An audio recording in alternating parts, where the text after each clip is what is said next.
What would you do if the person next to you refused to sit beside you, simply because of who you are? Picture this, an early morning at Hartsfield-Jackson Atlanta International. Coffee steam, rolling suitcases, a plane filling up for New York. Flight 237 feels ordinary, until it isn't. Angela Brooks sits quietly in 14C, her worn leather tote on her knee, the kind of woman you'd miss in a crowd.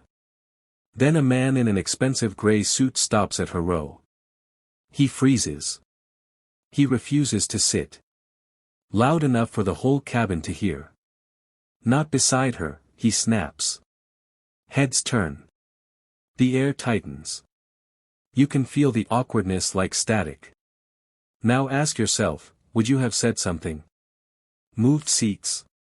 Pretended you didn't hear? Have you ever been judged the second someone glanced your way? Tell me in the comments, what would you have done in her shoes? But here's where the routine flips. Just as the argument threatens to boil over, the cockpit door opens. The captain steps out, not to scold the passenger, not to play referee. He walks straight down the aisle with a purpose that makes everyone sit up. He looks directly at Angela and says her name. Not ma'am. Not miss. Her name. Silence. 100 whispers bloom at once. Why does the pilot know her? Who is she, really? And why does he say she has more right to be here than any of us? We'll peel this onion slowly. 3 twists are coming. Each one reshapes everything you thought you knew about that seat in row 14. Each twist forces us to choose sides, to reckon with our own small cruelties. Some of you will rage. Some will cry. Some will change your mind about one short moment that decides a life. If you don't want to miss what happens next, and if you want to be the first to know the truth that follows, hit subscribe now. Because once you hear the second twist, you'll wish you'd listened sooner. It was a crisp spring morning in Atlanta, the kind where the sky seems too blue, too calm, almost mocking what's about to unfold. Travelers at Hartsfield-Jackson Atlanta International Airport bustled through security, clutching coffee cups, juggling laptops, dragging suitcases across polished floors. To most of them, Flight 237 to New York City was just another hop on the busy corridor between the South and the Northeast. But for one woman, the flight wasn't routine. It was survival. Angela Brooks moved with quiet purpose. She wore a plain cardigan, jeans, and sneakers, nothing to draw attention. Her hair pulled back in a neat bun, her face free of makeup, she looked like any tired teacher heading home after spring break. But the truth was heavier. Tucked inside her worn leather tote were documents, papers that represented a life she had fought tooth and nail to protect. Her steps quickened as she approached the gate. She glanced behind her once, just to be sure. Old habits die hard. Boarding was called, and Angela slipped into the flow of passengers funneling into the jet bridge. The cool blast of recycled air greeted her as she entered the cabin. She found her seat, 14C, aisle seat mid-plane, and settled in, offering a polite smile to the elderly woman in the window seat. No conversation, just a quiet acknowledgement. Angela preferred it that way. Silence was safer. Then came the man who changed everything. He was tall, broad-shouldered, wrapped in an expensive gray suit that screamed confidence. His briefcase swung at his side like a weapon. His name, though Angela didn't know it yet, was Mark Henderson, a Boston executive with a sharp jawline and sharper opinions. He stopped abruptly when he reached row 14. His eyes flicked from his boarding pass to Angela, and in that split second, his expression hardened. "Nope," he muttered, loud enough for the surrounding rows to hear. He shook his head, lips curling. "I'm not sitting here." The elderly woman by the window stiffened. Angela froze, clutching her tote closer. Conversations around them slowed, the energy shifting, passengers sensing something ugly brewing. Mark turned, snapping his fingers at the nearest flight attendant. "Excuse me. This seat won't work. Find me another one." The attendant blinked, caught off guard. "Sir, is there a problem?" "Yes," Mark snapped, his voice dripping disdain. "I'm not sitting next to her." He didn't point, but his meaning was clear. His words hung in the air, heavy and cutting. The rows around them fell silent. A young man in 15A leaned forward, eyes wide. A mother across the aisle pressed her child's headphones tighter, as if shielding them from poison. Angela sat perfectly still, her heart pounding. She had learned long ago that sometimes silence was the only defense. The flight attendant's face flushed. She glanced at Angela, then back at Mark. "Sir, all seats are assigned. If you'd like to request a change, I can see if—" "No," Mark cut her off. "Not beside her. Move me." Passengers whispered now, heads turning, phones sliding discreetly out of pockets. A quiet storm was building, and Angela was its unwilling center. And just when it seemed the moment might explode into a full confrontation, the overhead speaker crackled to life. "Ladies and gentlemen," came a steady voice, "this is your captain speaking. I'll be stepping out for just a moment." The cabin froze. Every eye turned forward. The cockpit door clicked open. The captain stepped out.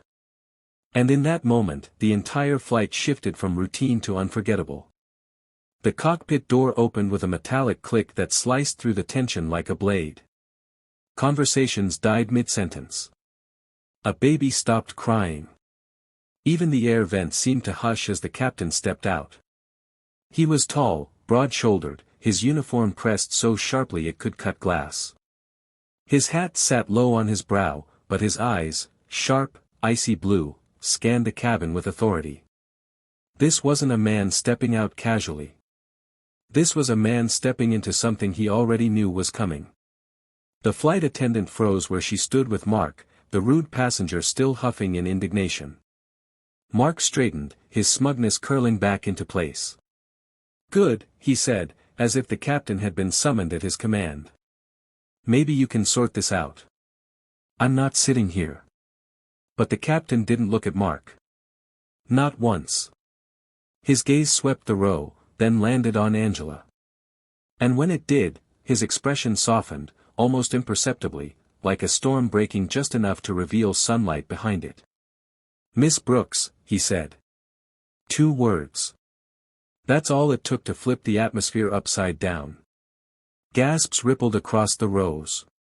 A man in 13D muttered, "He knows her." The elderly woman in the window seat clutched her purse tighter. Angela's breath caught, her pulse hammering in her ears. She hadn't heard anyone say her name aloud in weeks. The captain didn't look away. He spoke with deliberate weight, his voice carrying easily through the cabin. "This woman," he said, his hand gesturing toward Angela, "has more right to be here than any of us." The statement hung heavy in the recycled air. Passengers blinked, stunned, trying to piece together the meaning. Mark's smirk faltered, confusion flickering across his face. "What are you talking about?" he snapped. The captain ignored him. He leaned down, lowering his voice so only Angela could hear. His words were brief, but whatever he said made her face drain of color. She clutched her tote so tightly her knuckles turned white. The flight attendant stepped forward quickly, her demeanor changed. Respectful. Urgent. "Miss Brooks, if you'll come with us, please." Angela hesitated. She looked down at her shoes, then at the curious faces staring back at her. Every instinct told her to keep her head down, to avoid the spotlight. But the captain's steady gaze offered no escape. Slowly, she rose, pressing her tote close to her chest. Mark barked, "What's going on? Why does she get special treatment?" No one answered him. Not the captain. Not the flight attendant. Not Angela. As Angela moved toward the front, every eye followed her. Some wide with curiosity, some narrowed with suspicion, some softened with sympathy. She reached the cockpit door, paused, and turned. Her eyes were wet, her lips trembling as though she wanted to speak. To explain. To confess. But instead, she disappeared into the cockpit behind the captain. The door shut with a solid click. And then, like fire catching in dry grass, the whispers began. The cabin erupted the second the cockpit door clicked shut. It started as a murmur, a rustle of hushed voices and darting eyes, but within seconds it spread row by row like electricity. Everyone wanted to know the same thing: who was Angela Brooks? A young man in 15A leaned forward, whispering to his seatmate, "Did you see how the pilot knew her name? That doesn't happen." His seatmate shook his head, eyes glued to the front of the plane. From across the aisle, a woman whispered too loudly, "She's someone important. You don't get escorted into the cockpit for nothing." Mark Henderson, the suited executive, scoffed audibly. "This is ridiculous," he muttered. "She's nobody." "Just another," he cut himself off, but the sneer in his tone told the whole row what he meant. A few passengers shifted uncomfortably. One woman frowned at him, whispering, "You don't know that." But the whispers kept climbing. "I swear I saw her picture last year," a man near the back said. "No, you're thinking of someone else," his wife countered. "I'm telling you, I remember her face. After that trial down in Mississippi." The words, trial, and Mississippi, sliced through the hum of voices. Heads turned. A woman gasped. "Oh my God," she said, covering her mouth. Angela's name was still hanging in the air, heavy, unanswered. And now, so were the questions. What trial? Why would the pilot treat her with such reverence? Why did the flight attendant suddenly look pale, as if they'd been handed a secret too heavy to hold? Mark, red-faced, slammed his briefcase down on his lap. "This is absurd. I paid good money for this seat. I'm not being made uncomfortable because of whatever this is." His voice cracked on the last words, betraying nerves he hadn't shown before. But his protest drowned in the rising tide of speculation. "She disappeared after the verdict, didn't she?" "Yeah. Witness protection, maybe. But why put her on a commercial flight if she's that important?" And then came the sentence that shifted the cabin from rumor into revelation. A college-aged girl near the window leaned across the aisle and whispered. "She's the woman who survived that hate crime. The one they called the only witness." Her words spread row by row, picked up like contraband. Passengers whispered it again and again, testing it on their tongues, their voices low but urgent. The survivor. The witness. The woman from the fire. Mark froze. His eyes flicked toward the cockpit door, then back at the murmuring passengers. For the first time since boarding, he looked unsettled. His arrogance faltered. He shifted in his seat, adjusting his tie, but the beads of sweat along his temple betrayed him. And then, just as the murmurs reached their loudest point, the cockpit door opened again. Every head snapped forward. But this time, it wasn't the captain who stepped out. The cabin went silent. Not a whisper, not a cough, not even the rustle of a magazine. Every passenger's gaze fixed on the narrow doorway as it swung open. But it wasn't the captain who stepped out. A man emerged, tall, broad-shouldered, dressed in plain clothes that didn't belong to any crew uniform. He looked ordinary at first glance, khaki pants, navy jacket, but there was something in the way he carried himself that set him apart. His movements were sharp, deliberate. His eyes scanned the cabin like he was trained to size up threats. And then, with one swift motion, he flashed a badge. It was so quick only the front few rows caught the details, but the murmurs surged instantly. "FBI," someone whispered. "U.S. Marshal," another guessed. The man didn't confirm. His expression was stone, his voice steady. "Remain calm. Everything is under control." The words did the opposite. Tension shot through the plane. People sat straighter, craning their necks. A toddler whimpered in row 17 until her mother hushed her. The elderly woman by the window crossed herself silently.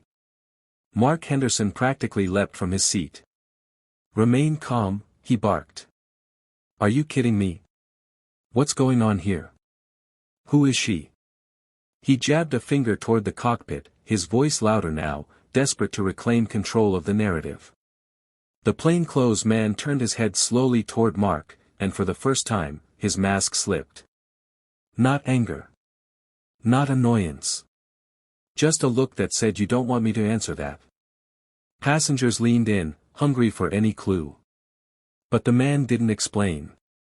He gave a small nod to the flight attendant instead, then disappeared back into the cockpit, the door sealing shut behind him. The whispers roared back to life, louder, faster, fueled by fear and curiosity. What do you mean remain calm? Why the badge? Why is she in there? I knew it, she's someone important. And then came the guess that froze the entire cabin. She's the woman from the news, someone near the back whispered. The one who survived that church fire in Jackson. A hush fell again. Passengers looked at one another, wide-eyed, searching for confirmation. Someone else nodded vigorously. Yes, I remember now. She testified against those men. The trial was everywhere. And then, she vanished. All eyes turned forward, toward the sealed cockpit door. Angela Brooks wasn't just another passenger. She wasn't just a quiet woman with a tote bag. She was the survivor. The witness. The one whose silence had been bought with scars, whose testimony had rattled powerful cages.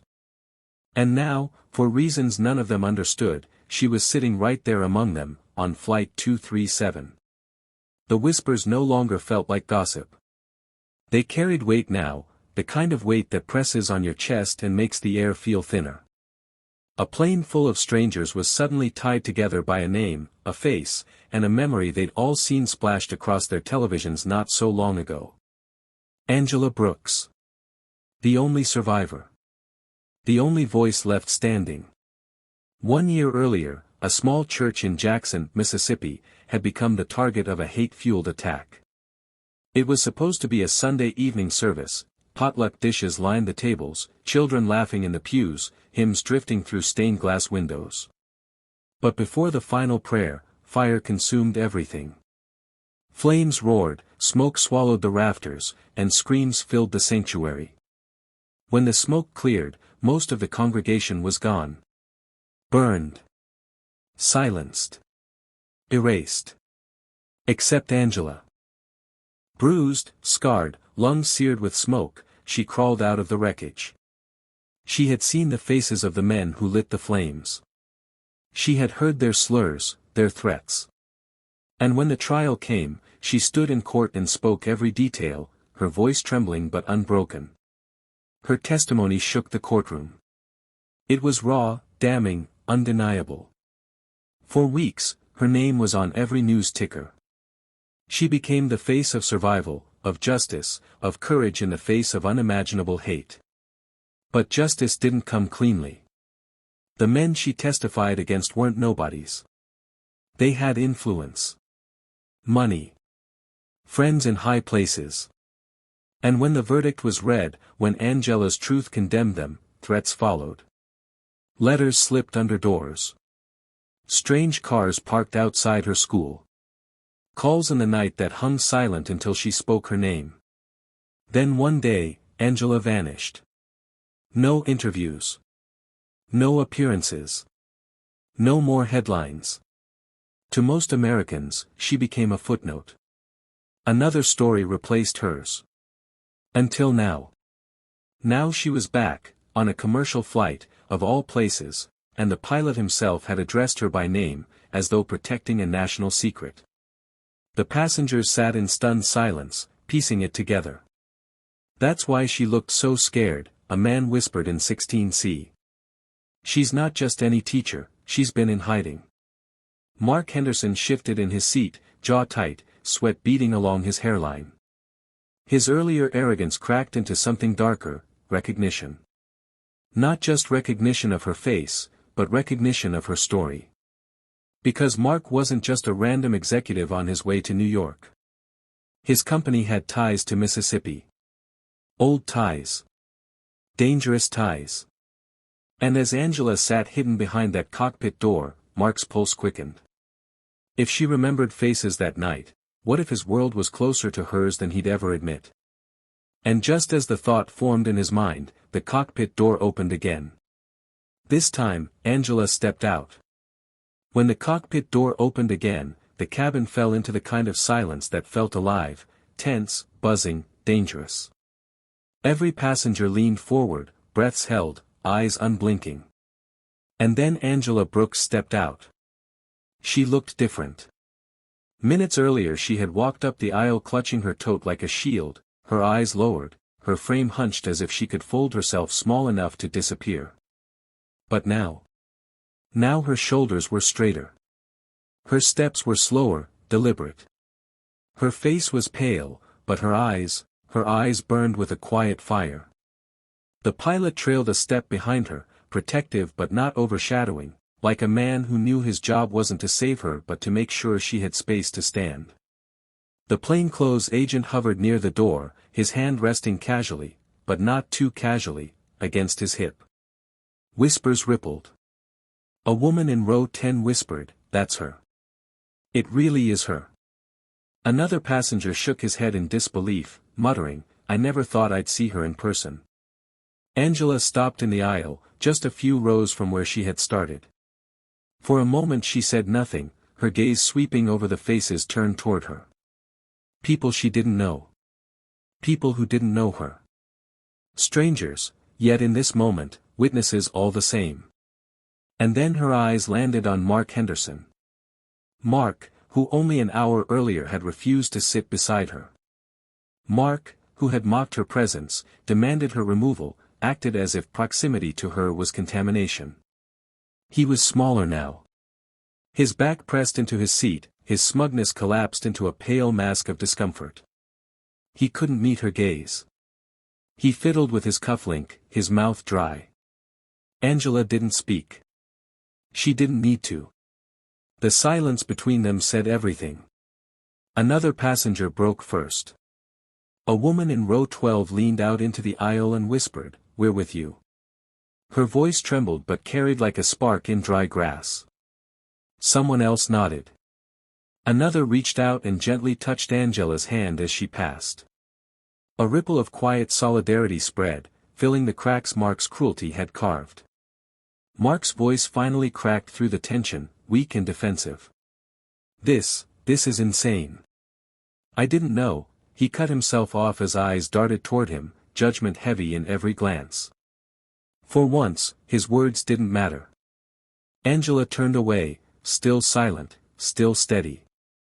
And in that moment, her silence was louder than his protests, louder than the whispers, louder than the roar of engines warming outside. It was the silence of a woman who had survived hell and refused to be broken again.